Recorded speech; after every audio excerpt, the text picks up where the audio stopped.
හරිම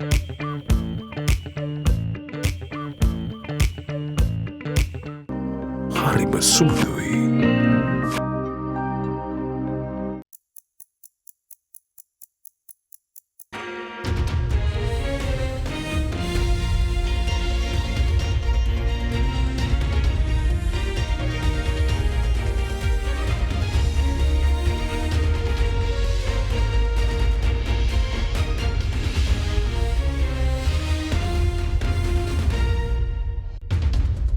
Tonight on First at 9, this Tuesday the 14th of February 2023. High-level discussion. Sri Lanka's biggest creditors India, China, G7 and the Paris Club to join IMF roundtable discussion on Friday. Baseless. Sri Lankan Defence Ministry denies claims made by an Indian politician that LTT lead is alive and expected to make a public appearance soon. New ways. Cabinet approves gazetting of new central bank bill and drafting of new excise ordinance. Green steps. Several plastic products to be banned from the 1st of June following expert recommendation. Usas pelata pasu qualify vemu ihalata yamu jaya aragamu promotion ekata ilanga daagathot degree goda ජාතික වැවිලි කළමනාකරන ආයතනය NIPM වෙතින් රාජ්‍ය වගකීම සහ ලෝපිළිගත් උපාධියක් තරුණ ඔබට Be smart, be qualified, be recognized with NIPM ජාතික වැවිලි සරසවිය. From AdaDerana, this is AdaDerana First at 9 with Andrew Bernard. Live from Studio 24 in Colombo. A very good evening and welcome to AdaDerana 24's English News. In your top story for tonight, the international media has confirmed that Sri Lanka's biggest creditors, China, India, Saudi Arabia and the G7 nations would meet this Friday for a roundtable discussion with the International Monetary Fund.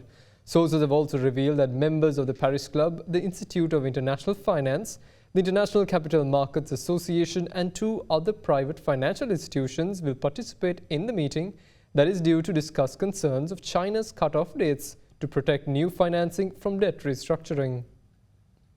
A Reuters report has confirmed that officials from China, India, Saudi Arabia and the group of 7 nations will participate in a first virtual meeting of a new sovereign debt roundtable on Friday the 17th. The roundtable will also include officials from countries that have requested debt treatments under the Group of 20 Common Framework, Ethiopia, Zambia and Ghana, as well as middle-income countries such as Sri Lanka, Suriname and Ecuador, which have faced their own debt crises. The meeting will be co-chaired by the IMF, the World Bank and India and comes a week before G20 finance officials are due to gather in Bengaluru, India from the 23rd to the 25th of February. A spokesperson for the IMF said the objective is to bring together key stakeholders involved in sovereign debt restructuring, from traditional creditors from advanced economies to new creditors like China, Saudi Arabia, India, as well as private sector and countries in debt to address the current shortcomings. The roundtable will include the Paris Club of official creditors and private sector participants, the Institute of International Finance, the International Capital Markets Association, and 2 private sector financial institutions that have asked not to be identified. One of the sources said that officials hope to resolve China's concerns about cut-off dates to protect new financing from debt restructuring by the end of the year. Now, the Cabinet yesterday gave the nod of approval to proceed with the gazetting of the new central bank bill that is expected to ensure its sovereignty and proceed to prevent the Parliament for approval. Approval was also granted during the meeting to draft a new excise ordinance and tobacco tax in order to meet the requirements of the modern times. The Cabinet announced that the new central bank bill that has been in discussion for long has received the approval from the Attorney General to proceed. The Cabinet of Ministers yesterday approved the proposed bill to be published in the Government Gazette and its submission for parliamentary approval. මේ පනත රටේ සමස්ත මුදල් ක්‍රමය බැංකු ක්‍රමය ණය ක්‍රමය පාලනය කිරීම සඳහා පුළුල් බලතල සහිත පනතක් ලෙස තමයි මේ පනත මෙතෙක් කල ලංකාවේ ක්‍රියාත්මක වුණේ. නමුත් ජාත්‍යන්තර මූල්‍ය අරමුදලා වෙනත් අන්තර්ජාතික සංවිධානත් දිගින් දිගටම ලංකාවට මේ ආර්ථික තත්ත්වය ඇතිවීම සඳහා මහා බැංකුව අනුගමනය කළ ක්‍රියාවලියක් ප්‍රධාන හේතුවක් බවට පත් වෙලා තියෙනවා. ඒ තමයි රටට ඔරොත්තු නොදෙන ප්‍රමාණයට දිගින් දිගටම මුදල් අච්චු ගැසීම. ආණ්ඩු වෙනස් වුණත් කවුරු නායකත්වයේ දරුවන් වියදම් පියවා ගැනීම සඳහා ප්‍රමාණවත් ආදායමක් නැති වෙන විට මුදල් අච්චු ගහලා තමයි රට ඇවිල්ලා තියෙන්නේ. ඒ නිසා දිගින් දිගටම ඇති වෙන අයවැය පරතරය තුල ලංකාවේ කවුරු ආණ්ඩු කළත් දිගටම කරලා තියෙන්නේ. දේශීය විදේශීය වශයෙන් ණය ගැනීමයි මුදල් අච්චු ගැනීමයි. මුදල් අච්චු ගැසීම තුලින් පමණක් ලෝකයේ කිසිම රටක් දියුණු කන්ට බෑ කියන න්‍යායක් තිබෙන අතර කොතරම් නීති පැනෙව්වත් මුදල් අච්චු ගැසීම නතර කරන්න බැරි තත්වයට රටේ දේශපාලන න්‍යාය පත්‍ර ක්‍රියාත්මක වුණා. ඒ නිසා දැන් සිද්ධ වෙලා තිබෙනවා තවදුරටත් රජය බල කර කියා සිටියත් මුදල් අච්චු ගැසීම කරන්න බැරි වෙන ආකාරයට වැඩි බලයක් ශ්‍රී ලංකා මහ බැංකුවට ලබා දීමට අදාළ වෙන ලෙස තමයි මේ පනත් කෙටුම්පත සකස් කරලා නීතිපතිතුමාගේ අවසරය ලැබිලා තියෙන්නේ. Meanwhile, the cabinet approved the proposal put forth by President Ranil Wickremesinghe to introduce a new bill for the excise ordinance and tobacco tax. Accordingly, the legal draftsman will be instructed to prepare the relevant bill in order to present a new Excise Act and Tobacco Tax Act as per the proposal submitted by the President to Parliament in the supplementary budget of 2022. තිබෙන සුරාබදු ආඥාපනත 1912 වර්ෂයේදී හඳුන්වා දීලා තියෙන්නේ ආඥාපනතක්. දැන් සුරාබදු ආඥාපනතට අවුරුදු 111ක් වෙනවා. 111ක් තුලම කාලානුරූපව ඇතිවෙන තත්වයන්ට වෙනස් තත්වයන්ට අනුකූල වෙන ලෙස නීතිය වෙනස් වෙලා නැහැ. ඒ නිසා මත්පැන් සහ දුම්කොළ භාවිතය ඒ ආශ්‍රිත ව්‍යාපාර නියාමනය කිරීමට අදාළ බලපත්‍ර නිකුත් කිරීම සහ බදු පැනවීම සඳහා මේ හඳුන්වා දුන්න පනත් කෙටුම්පත කාලානුරූපව අවශ්‍ය සංශෝධන සහිතව වෙනස් පනතක් ලෙස ඉදිරිපත් කරන බව මුදල් අමාත්‍යතුමා විසින් අතුරු අයවැය කතාවේදී පාර්ලිමේන්තුවට දැනුම් දුන්නා. Meanwhile, the import, domestic production, sale and local use of single-use plastic products will be banned in Sri Lanka from the 1st of June. The cabinet approval was granted to the proposal after a report was presented by a panel of experts to the Ministry of Environment to look into the matter. With that, here's a look at more decisions taken during the cabinet discussion yesterday. The expert committee that was set up to examine the set of proposals regarding import, domestic production, sale and local use of 7 single-use plastic polythene products and prepare a report was presented to the Ministry of Environment recently. Subsequently, the cabinet gave the green light to ban the import, domestic manufacture, sale and use of several plastic products with effect from the 1st of June this year, following a proposal presented by the Minister of Environment in line with the recommendations of the report. As such, single-use plastic drinking straws and stirrers, plastic plates, cups excluding yogurt cups, spoons, forks and knives including yogurt spoons made of plastic are to be banned. Plastic garlands and string hopper molds made of plastic are also subject to the ban. In other developments, the government of Japan has agreed to provide 5 billion Japanese yen as a grant under the JICA program for supplying fuel, mainly diesel, to ensure the undisturbed functioning of the essential and emergency health services. The Cabinet of Ministers approved to enter into agreements applicable to accepting the grant. In the meantime, the French Development Agency has agreed to provide a grant to implement a capacity development project to improve evidence-based strategies and policies on air quality management within the Colombo metropolitan area. The non-profit organisation Air Parif will provide the total project cost of €300,000 as a technical partner of the project. The draft agreement of the project has received the clearance of the Attorney General. Accordingly, the Cabinet of Ministers approved the proposal presented by the Minister of Environment to sign a partnership agreement between the French Development Agency Air Parif organisation and the Ministry of Foreign Affairs for the implementation of the proposed project. A steering committee under the chairmanship of the Secretary of the Ministry of Environment for the supervision of the implementation of the project will also be set up. Now, the Election Commission of Sri Lanka states that the ballot papers for the postal voting of local government election will not be distributed tomorrow as scheduled. In a press release, the Commissioner General of Elections said that the decision was taken due to unavoidable reasons. Furthermore, the election informs that they will schedule another date to distribute the postal voting ballot papers. Meanwhile, the government printer has informed the election body that printing work pertaining to the upcoming local government election cannot proceed without the due payments estimated at around 461 million rupees.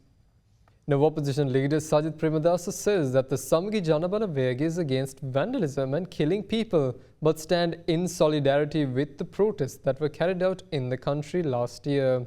He expressed disappointment, however, that the people's aspirations had not been fulfilled. Addressing an election campaign rally in Puttalam, the Sri Lankan leader emphasized that his party is the only option to the people during this election.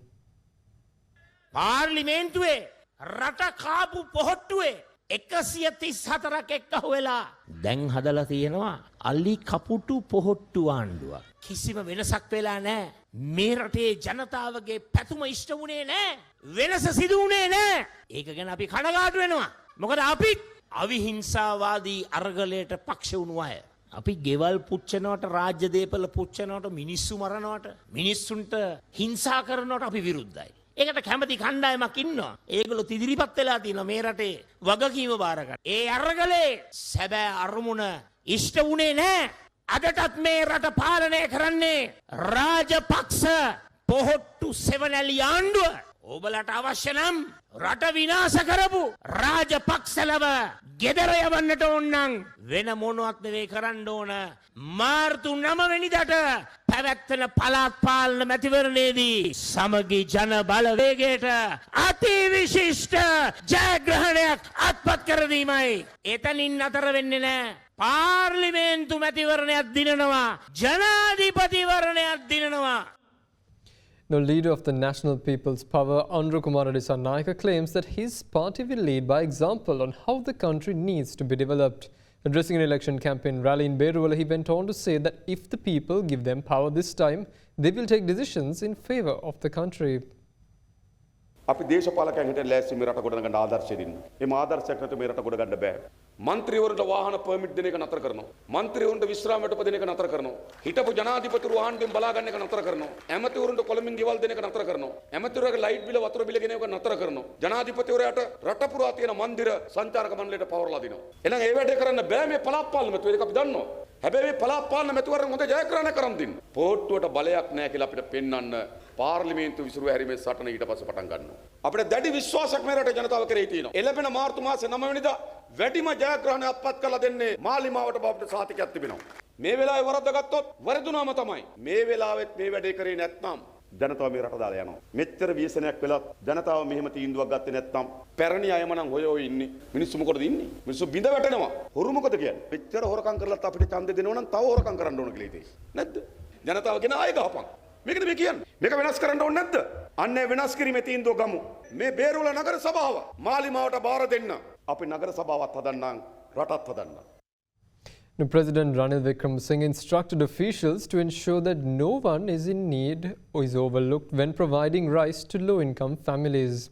In addition, the President directed the officials to purchase adequate rice to feed 2.85 million families subject to a maximum of 20 billion rupees. President Ranil Wickremesinghe made these remarks today while attending a discussion related to the purchase of paddy at the Ministry of Defence. The President further instructed that the paddy be purchased, milled and the rice be distributed among low-income earners through a transparent mechanism.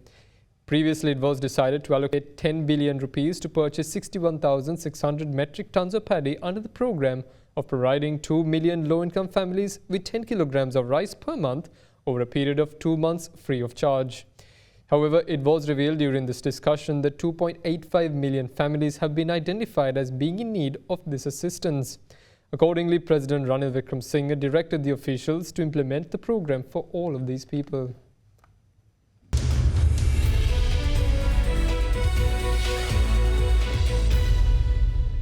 Now, the International Finance Corporation's country manager for Sri Lanka and the Maldives, Alendrajo Alaves de la Campa, stated that Sri Lanka's progress is bridging the gender gap that was stalled by the impact of the COVID-19 pandemic. He made this remark speaking at the launch of the Top 50 Women Global Economic Forum and Top 50 Global Professionals and Career Women Awards 2023 in Colombo. Women in Management in collaboration with Women in Work, a partnership between the International Finance Corporation and the Government of Australia, recently launched the Top 50 Women Global Economic Forum and Top 50 Global Professional and Career Women Awards 2023. The three-day event, which is to be held from the 15th to 17th of June 2023 in Colombo, aims to open global network opportunities for Sri Lankan women who are equipped with the potential and skills to contribute towards achieving inclusive economic growth.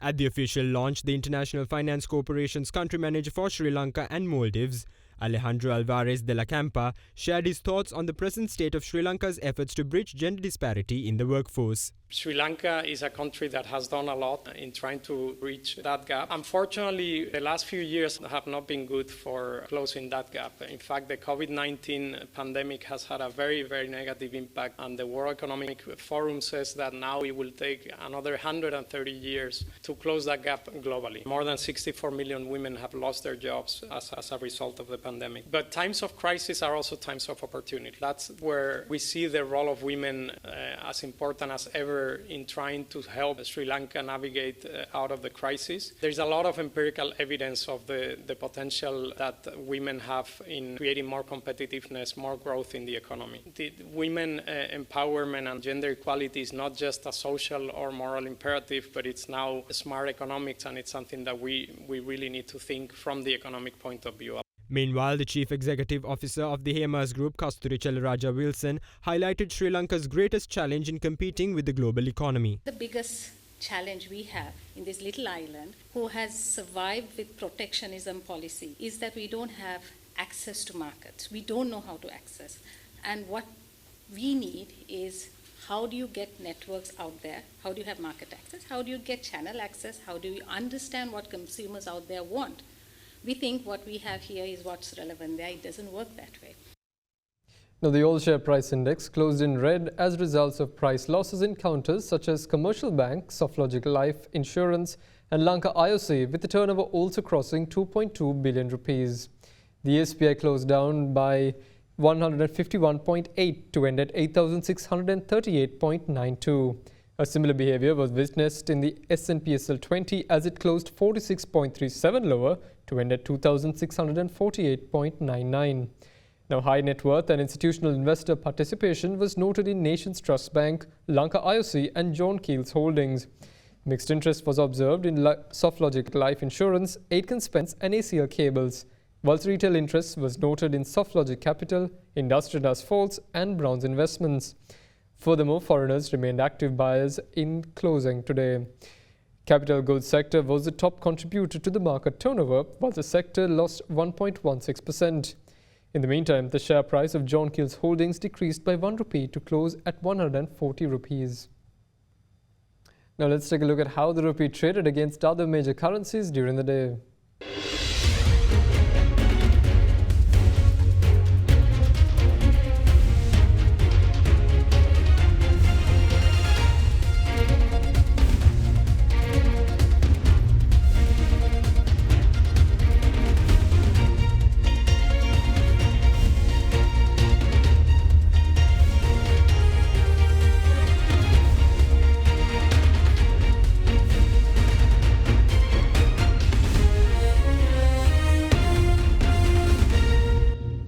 Now, oil prices fell today after the US government said it would release more crude from its strategic petroleum reserve, as mandated by lawmaker counters to expectations from some traders that the release could be cancelled or delayed.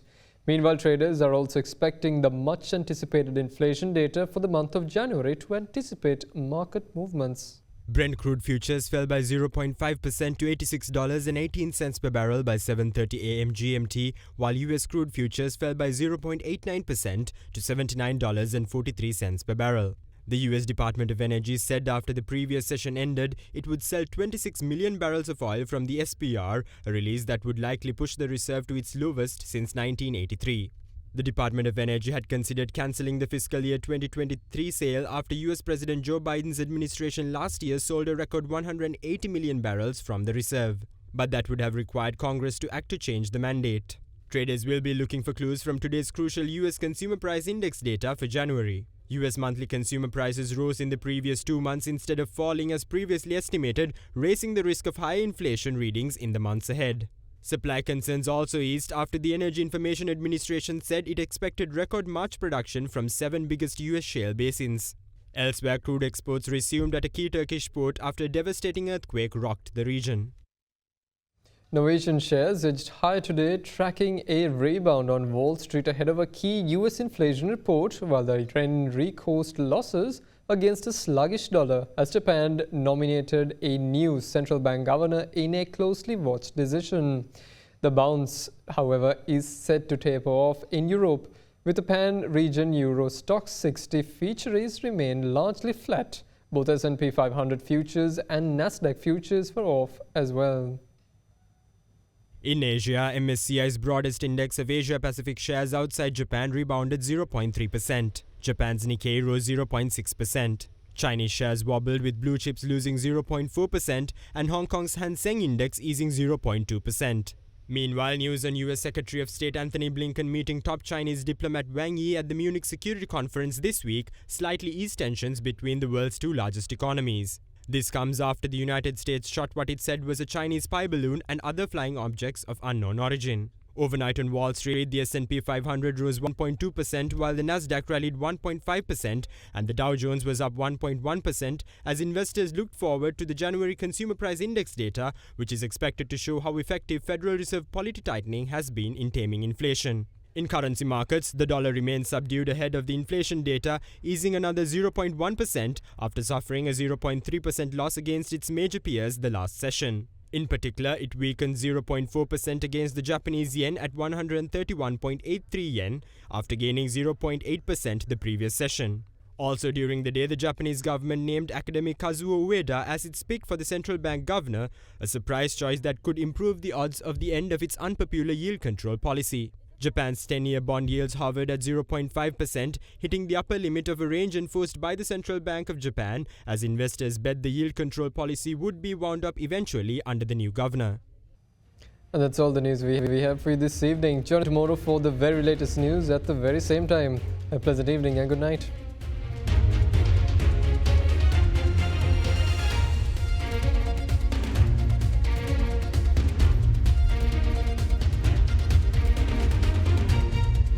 For news and information you can trust 24 hours a day, visit AdaDerana.lk.